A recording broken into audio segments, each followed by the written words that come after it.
Economics are back at the top of the agenda for markets this week.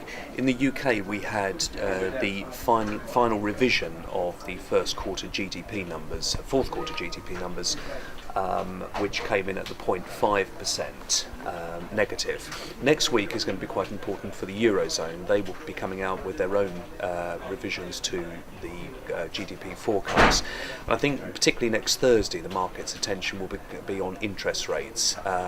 We have the Bank of England decision, that's very much expected to remain unchanged. But more importantly, in Euroland, you may recall that recent comments have suggested that they will move interest rates up next week, and the betting at the moment is that will happen. That's certainly been very positive for the euro. And if we can just take a quick look at the chart here, this is the euro versus the dollar, and you can see that strength, which is nudging it over the 140 level, 141. It seems to be holding on to those levels, and it's that interest rate differential which is particularly driving that particular trade. Currencies, I think, actually still remain very much key to this market at the moment. I just want to highlight what is going on with the yen, in particular in relation to the Aussie dollar. We mentioned last week about the possibility of the yen being used as a carry trade.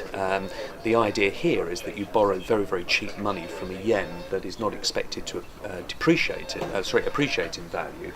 And so therefore you can use that borrowing to go and buy more speculative assets like equities and of course commodities. And what we see here is that the carry trade that seems to be taking place is that the Aussie dollar is becoming a major beneficiary, much better rates of interest. And we can see here on this chart how the Aussie dollar versus the yen has spiked very aggressively. In fact, if we look at the Aussie dollar versus the US dollar, you can again see that the Aussie dollar is becoming the currency of choice at the moment. So, as I say, some big movements in these currencies at the moment, which I think are beginning to drive forecasts. If we go back to the FTSE 100, this recovery from the Japanese earthquake, which caused that market to dip down to 5,600, we've spoken over the last couple of weeks about this recovery back to 6,000, and we're almost there as we speak at the moment, and this is ahead of the important non-farm payroll data that's due out in America this afternoon.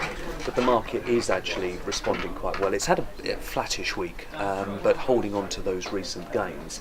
There was a little bit of volatility on Thursday evening. This related to the Irish banks and the bailout number. The number coming in at 24 billion euros was in line with expectations, and a general feeling around that what they've gone through in Ireland, the credibility of the test stands up, and so overall that has resulted in a bounce back in equities on Friday morning. But as I say, non-farm payrolls coming out this afternoon.